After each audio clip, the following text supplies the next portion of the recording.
मित्रांनो, लग्नानंतर होईलच प्रेम या मालिकेच्या आजच्या भागामध्ये नंदिनी मानिनीची परमिशन घेण्यासाठी आलेली असते आणि विक्रम मानिनीलाही सांगते की तुमची हरकत नसेल मी आनंद निवासमध्ये आपल्या गणपतीची प्रतिष्ठापना झाल्यानंतर जाऊ शकते का? म्हणजे काय आहे ना, दरवर्षी आम्ही घरामध्ये गणपती बसवत नाही, म्हणून आनंद निवासमध्येच बसवतो आणि आई अगोदरच आम्ही सजावट वगैरे करून ठेवली आहे, फक्त बाप्पाची प्रतिष्ठापना करायची आहे असं नंदिनी म्हणते. त्यावेळी मानिनी म्हणते, अगं ठीक आहे, तिथल्या गणपतीची प्रतिष्ठापना करायची म्हटल्यानंतर इथल्या गणपतीची सजावट वगैरे कोण करणार? नंदिनी म्हणते, मी येऊन जाऊन असेल ना प्लीज. मग आता येऊन जाऊन असेल, परंतु इथल्या गणपतीचं काय असं मानिनी म्हणते. कारण गणपतीच्या बाबतीत मी खरंच काही ऐकून घेणार नाही, कारण आपल्या घरचा गणपती फक्त 1.5 दिवसांचा असतो. त्यातून लग्न झाल्यानंतरचा हा पहिला गणपतीचा सण आहे आणि त्यातूनही तुला बाहेर जायचे म्हटल्यानंतर कमाल आहे हा नंदिनी. आता मला सांगा विक्रम, तुम्हाला हे पटतंय का हो? तेव्हा विक्रम स्पष्टपणे नकार देतो आणि म्हणतो, आपल्याला सुद्धा हे काही पटत नाही बाबा. मग आता हे ऐकून तर नंदिनीला धक्का बसतो, कारण विक्रम आणि मानिनी या दोघांचीही परमिशन नसते आनंद निवासमध्ये गणपतीला जाण्याची. तेव्हा आता नंदिनी म्हणते, ठीक आहे आई बाबा, तुम्ही म्हणत नसाल तर मी नाही जाणार आनंद निवासमध्ये, पण काय आहे ना दरवर्षी तिथल्या गणेशोत्सवामध्ये मीच सगळं काही करते आणि यावर्षी जर नाही गेले ना त्यांचा उत्साह अगदी मावळेल, म्हणून मी तुम्हाला म्हणतीये. खरं तर आनंद निवास जेव्हा सुरू झालं ना तेव्हा गणपती वगैरे काही बसवत नव्हतो आपण तिथे, पण एक दिवस आनंद निवास मधल्या एका छोट्या मुलाने आनंद निवास बाहेर एक गणपतीची मिरवणूक बघितली आणि खूप वेळ तो त्या बाप्पाच्या मूर्तीकडे बघत होता आणि असं अचानक त्याला काय झालं कुणास ठाऊक, त्याने स्वतःच्या हाताने बाप्पासाठी अगदी छान मूर्ती घडवली आणि माझ्याकडे घेऊन आला. मग मला म्हणाला, आनंद निवासमध्ये आपण बाप्पा कधी आणलाच नाही आणि म्हणून मीच घेऊन आलो, आपण बाप्पा बसूयात का? मग तेव्हापासून आनंद निवासमध्ये जे बाप्पा विराजमान झाले ते अगदी झालेच आणि त्यानंतर खरंच खूप चांगले बदल घडायला लागले आनंद निवासमध्ये आणि आनंद निवास खऱ्या अर्थाने आनंदी झालं. काय आहे ना, आनंद निवासमधल्या सगळ्या लोकांना असाच आनंद शोधावा लागतो सगळीकडे, कारण आपल्याकडे तशी फॅमिली नाहीये ना त्यांची, आणि त्यांची फॅमिली म्हणजे आम्हीच आहोत सगळे. आणि खरंच त्यांना ना माझी खूप सवय झाली आहे आणि गणेशोत्सवामध्ये तर आनंद निवासचा अगदी चेहरा मोहराच बदलून टाकतो आम्ही आणि सगळे अगदी खुश असतात आणि त्यांचा सुद्धा चेहरा बघितला ना तर आम्हाला सुद्धा अगदी छान वाटतं. माझे सगळे प्रॉब्लेम्स, टेन्शन सगळं काही विसरून जायला होतं अगदी. म्हणजे बाप्पाचा आशीर्वाद तर असतोच माझ्या पाठीशी नेहमी, परंतु आनंद निवासमधील सगळ्यांचे आशीर्वाद जेव्हा माझ्या पाठीशी पडतात तेव्हा नकळत माझे डोळे ना अक्षरशः पाणवतात, कारण त्यांच्या आशीर्वादामध्ये ना बाप्पाच्या स्पर्शाची जाणीव होते. अशा नंदिनी तेथे असणाऱ्या सगळ्या आठवणी विक्रम आणि मानिनीला सांगते व खूप इमोशनल झालेली असते आणि मग म्हणते, आपण कसं आपली फॅमिली, आपली माणसं या सगळ्यांना अगदी घट्ट चिटकून असतो. त्यांच्यासाठी हक्काचा माणूस फक्त आणि फक्त मीच आहे. त्यामुळे आत्ताच्या गणेशोत्सवामध्ये जर मी गेले नाही तर खरंच त्यांचा उत्साह सुद्धा मावळू शकतो आणि म्हणूनच मी विचारायला आले की यावेळी जर मी गेले तर चालेल का? तरीही विक्रम आणि मानिनीचे चेहरे मात्र पडलेले असतात. हे आता नंदिनीला कळून चुकलेलं असतं. ती म्हणते, ठीक आहे मी नाही जाणार असं म्हणून ती रूममधून बाहेर पडणार तितक्यातच मानिनी म्हणते, अगं थांब, अगं निघालीच कुठे? मी जा असं म्हणाले का तुला? नाही ना? तेव्हा नंदिनी म्हणते, सॉरी आई, काही काम होतं का? तेव्हा मानिनी जरा रागातच विचारते, काय ग, म्हणजे काम असेल तरच थांब म्हणते का मी? तेव्हा नंदिनी म्हणते, नाही हो आई, तसं नाही. त्यावेळी ती विचारते, काय झालंय आई, तुम्ही असं का बघताय माझ्याकडे रागात? मग आता तिलाच प्रश्न पडलेला असतो की नक्की काय झालंय आई बाबांना. तेव्हा ती अक्षरशः रडकुंडीला येते. तेव्हा आता विक्रम म्हणतो, कारण ती आजपासून तुझी आई नाहीये, समजलं? ती तुझी सासू आहे, ते सुद्धा मानिनी सासू. तेव्हा नंदिनी विचारते, म्हणजे? त्याच वेळी आता मानिनी म्हणते की इथून पुढे या घरातलं पान सुद्धा हलणार नाही असं मानिनी मोठ्यानेच म्हणते. तेव्हा नंदिनीला हे मानिनीचं रूप पाहून आता धक्काच बसतो, कारण मानिनी खूप चिडलेली असते. त्यानंतर मानिनी म्हणते, आनंद निवासला जाऊ का हे म्हणण्याची जी तू हिम्मत केली आहेस, पण यापुढे काहीही बोलताना ना जरा विचार कर नंदिनी, असं ती रागातच जेव्हा म्हणते ना तेव्हा मात्र नंदिनी आता एकदमच शांत राहते. आणि यापुढे तू फक्त आणि फक्त याच घरचा विचार करणार आहेस असं 2-3 वेळा म्हणते. मानिनीला हे असं ओरडून बोलणं काही जमतच नसतं.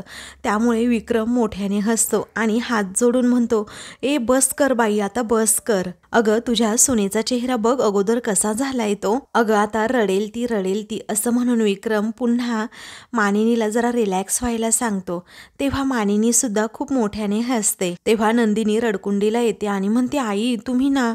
मग आता मानिनी म्हणते, अगं बाळा मी गंमत केली तुझी थोडी. तेव्हा मानिनी म्हणते, सॉरी बेटा सॉरी. मग आता मानिनी विचारते, मला सांग नंदिनी, तुला जर का अशी जुन्या काळातली खाष्ट सासू मिळाली असती तर तिने असंच केलं असतं ना तुझ्या बाबतीत. तेव्हा विक्रम म्हणतो, हो नक्कीच. त्यावेळी मानिनी म्हणते, तुला माहिती आहे ना ग नंदिनी, मी असं कधी करणार नाही, कारण मी तुझी सासू नाहीये तर आई आहे. त्यामुळे तू बिनधास्तपणे ना आनंद निवासमध्ये जा आणि तिथल्या गणपतीची प्रतिष्ठापना कर. अगं इथलं काय ग, इथे आम्ही सगळे आहोतच ना. आता मी आणि काव्या सगळं काही मॅनेज करू, तू अगदी आनंदी चेहऱ्याने तिकडे जा. तेव्हा विक्रम म्हणतो, ती जाणारच आहे. अगदी आनंदाने बाप्पाची तिकडे आनंद निवासमध्ये प्रतिष्ठापना सुद्धा कर नंदिनी. विक्रम खूपच एक्साइट असतो आणि म्हणतो, मला तर असं झालंय ना कधी एकदा हा उद्याचा दिवस येईल, कारण छान छान अशा आरत्या कानावर पडणार, ती गणपती बाप्पाची गाणी. अरे वा असं म्हणून तो खूप खुश असतो. तर दुसरा दिवस उजाडतो. घरातील सगळ्यांची अगदी घरी बाप्पा येणार म्हणून लगबगच सुरू असते. मिथून तयार होऊन अगदी पाठ घेऊन, आमचा बाप्पा रेडी आहे का, 15-20 मिनिटात आम्ही येतोय घ्यायला, असं फोनवर म्हणत असतो. तेवढ्यातच नंदिनी तेथे येते आणि मिथूनला ज्यूस देते. त्याचवेळी आता मानिनी पण तेथे येते आणि विक्रमवर ओरडत असते, हो तुमचं काय चाललंय, आम्ही सर्वजण तयार झालो आहोत आणि तुम्ही अजून खालीसुद्धा येत नाही, एवढं काय करताय तिकडे वर रूममध्ये. मग आता मिथून म्हणतो, वहिनी तनतन नका ना करू, आवरत असतील भाऊजी. त्याचवेळी मानिनी म्हणते, मुलींचा सगळा नखरा वगैरे करून झाला आणि मग यांना आवरण्यासाठी एवढा वेळ लागतो का मिथून भाऊजी. अहो दरवर्षीचा आहे की नाही, गणपती बाप्पा तर मुहूर्तावरच घरी यायला हवेत ना, आणि हे कळत कसं नाही यांना. तेव्हा मिथून म्हणतो, वहिनी आपण वेळेत आवरू, नका ना टेन्शन घेऊ. मग मानिनी म्हणते, मिथून भाऊजी अहो बाहेर किती ट्रॅफिक लागतं, त्याने वेळ लागतो की नाही सांगा बरं, आणि त्यात अजून खाल्लेलं नाहीये यांनी, खाली आल्यानंतर लगेच म्हणतील मला खायला द्या अगोदर. तर मानिनी आता खूपच पॅनिक झालेली असते.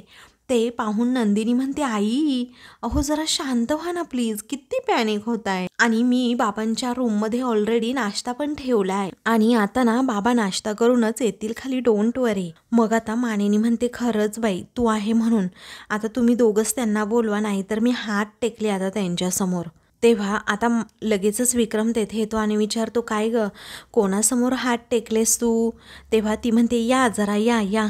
अहो किती उशीर केलाय तुम्ही यायला आवरायला. तेव्हा तो म्हणतो, उशीर कुठे केलाय, वेळेवर आलोय अगं मी, अजून तुझ्या दोन्ही चिरंजीवांचा पत्ता नाही, बघ ते अगोदर कुठे गेलेत. मग मानिनी म्हणते, जीवा तयार होऊन बाहेर थांबलाय तुमच्यासाठी, समजलं का, गाडी सुद्धा काढलीये त्याने. हा विक्रम म्हणतो, बापरे म्हणजे जीवाचं आवरून सुद्धा झालं, या पठ्ठ्याने तर काही सांगितलं सुद्धा नाही, मला तर असं वाटतंय बायकोनेच सगळी तयारी करून घेतली असेल. तेव्हा आता मिथून म्हणतो, दादा अहो फक्त त्याच्या बायकोने त्याला दम दिला नाही, तर तुमच्या बायकोने सुद्धा तुम्हाला चांगलाच दम दिलाय, म्हणूनच दमली ती की चला गणपती आणायला. त्यांना आता गणपती बाप्पा मोरया म्हणायला सुद्धा वेळ भेटणार नाही, की त्यांचा आवाज सुद्धा निघणार नाही, एवढी मगापासून तुमच्या नावाने बडबड सुरू आहे. मग आता विक्रम म्हणतो की चला. नंदिनी म्हणते, सरबत घ्या ना. तेव्हा तुझ्या त्या उपम्यानेच माझं पोट भरलंय असं विक्रम म्हणतो. तेव्हा विक्रम आणि मिथून हे दोघेही निघालेले असताना पिहू ओरडत असते ते येते आणि मामा मला सुद्धा यायचंय, मला का सोडून चाललात असं विचारतोय. तेव्हा आता लगेचच मिथून म्हणतो, तिकडे खूप गर्दी असते आणि गणपती आणायच्या नादात मी माझी आता गौरी विसरून येऊ का तिकडे. मग आता त्यानंतर श्रेयालाच लगेच मिथून घेऊन जातो आणि पिहूला घरीच ठेवतो. तेव्हा पिहू चिडते. त्यावरती मानिनी तिला समजावते की तू घरीच थांबाळा आणि आतमध्ये किचनमध्ये बघ तुझ्यासाठी दूध ठेवलंय, जा बरं आता, असं म्हणून ती आता पिहूला लगेचच किचनमध्ये जायला सांगते. तर मानिनी वैतागूनच म्हणते, सगळ्यांना असं का कळत नाही ग आपापलं काम करायचं, सांगावं का लागतंय, असं म्हणून ती चिडचिड करू लागते. नंदिनी म्हणते, आई बास आहो, किती चिडचिड करणार. नंदिनी मानिनीला जरा शांत बसायला सांगते आणि सरबत प्यायला सांगते. त्याच वेळी आता मानिनी म्हणते, अगं पण देवाचं कार्य आहे म्हटल्यानंतर असं यथासांग पार पडायला नको का नंदिनी. तेव्हा नंदिनी म्हणते, पडेल, सगळं काही अगदी शांतपणे पार पडेल, तुम्ही का टेन्शन घेताय, आम्ही सगळे आहोत ना तुमच्या मदतीला. मग त्यानंतर मानिनीला आता पार्थची आठवण होते. ती विचारते, पार्थ अजून कसा नाही आला ग. त्यावेळी नंदिनी म्हणते, काल रात्रीपर्यंत इथे डेकोरेशन सुरू होतं ना, ते सुद्धा आम्हाला मदत करत होते, मग कसे येतील, झोपले असतील एखाद्या वेळी. तेव्हा मानिनी म्हणते, काही हरकत नाही. मानिनीला खूपच एक्साइटमेंट असते आणि ती त्याच एक्साइटमेंटमध्ये म्हणते की मला असं झालंय ना नंदिनी, कधी एकदा माझ्या सुनया बाप्पाला इथे घरी आणतील आणि बाप्पाची प्राणप्रतिष्ठा करतील. तेव्हा नंदिनी हसूनच म्हणते, अरे बापरे आई, केवढी एक्साइटमेंट आहे ही. तेव्हा मानिनी म्हणते, अगं लग्नानंतरचा तुमचा पहिला गणपती आहे ना या घरातला, म्हणून, आणि तुम्ही दोघींनीही अगदी छान आराधना करावी बाप्पाची असं मला वाटतं, आणि तुमच्या ज्या काही इच्छा असतील ना त्या सगळ्या काही बाप्पाकडनं आता मागून घ्या हा. मग आता नंदिनी म्हणते, हो का, पण काय मागायचंय ना ते माझं ठरलंय, आणि खास माझ्यासाठी नाही हा, इतर सुनांसाठी सुद्धा काय मागायचंय ना ते अगदी ठरवलंय मी. तेव्हा मानिनी विचारते, म्हणजे इतर सुनांसाठी तू मागणार आहेस आणि काय मागणार आहेस सांग बरं. तेव्हा नंदिनी म्हणते, सगळ्यांना तुमच्यासारखी सासू मिळू देत, आणि तुमच्यासारखी सासू असेल ना तर घरात भांड्याला भांडं लागणारच नाही. तेव्हा मानिनी म्हणते, तुला सांगू का, सासू म्हणून ना मीच भाग्यवान आहे, मला ना तुमच्या दोघींसारख्या अगदी गोड सुना मिळाल्या.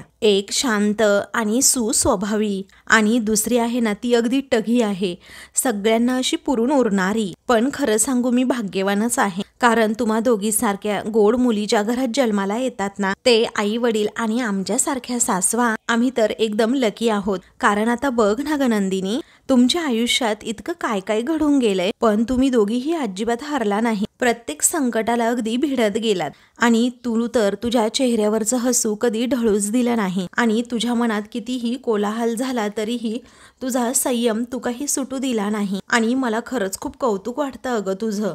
अगं सून म्हणून नाही तर प्रत्येक नात्यामध्ये तू अगदी अव्वल आहेस, आणि हे तू प्रूव्ह केलंस. मग आता नंदिनी हसते आणि म्हणते, आई बस झालं ना आता, माझं कौतुक करणं पुरे करा. अहो खरं कौतुक तर तुमचं व्हायला हवं. या सगळ्या प्रसंगामध्ये तुम्ही माझ्यासोबत अगदी खंबीरपणे उभ्या होतात, आणि म्हणून तर या अडचणींवर मी मात करू शकले, आणि जीवासुद्धा प्रत्येक क्षणाला माझी ताकद बनून उभे राहिले. मग आता मानिनी लगेचच कौतुक करू लागते आणि म्हणते, जीवामध्ये तर एवढे बदल झाले आहेत ना नंदिनी, आणि हे सगळे बदल ना फक्त तुझ्यामुळे झालेत हा. अगं आज जर मी माझ्या जीवाला बघितलं ना तर मला असं वाटतं हा माझाच जीव आहे ना नक्की. आता अशीच तू कायम त्याच्यासोबत राहा, असं मानिनी म्हणते, आणि मग ते ग्लास ठेवण्यासाठी किचनमध्ये जाते.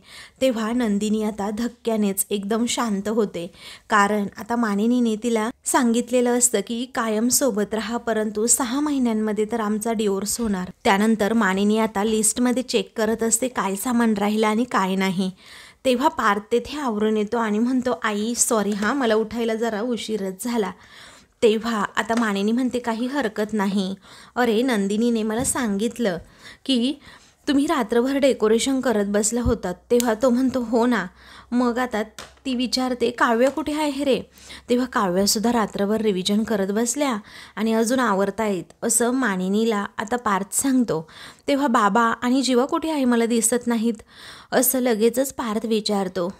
मग आता मानिनी म्हणते, अरे ते गेले सुद्धा गणपती आणायला.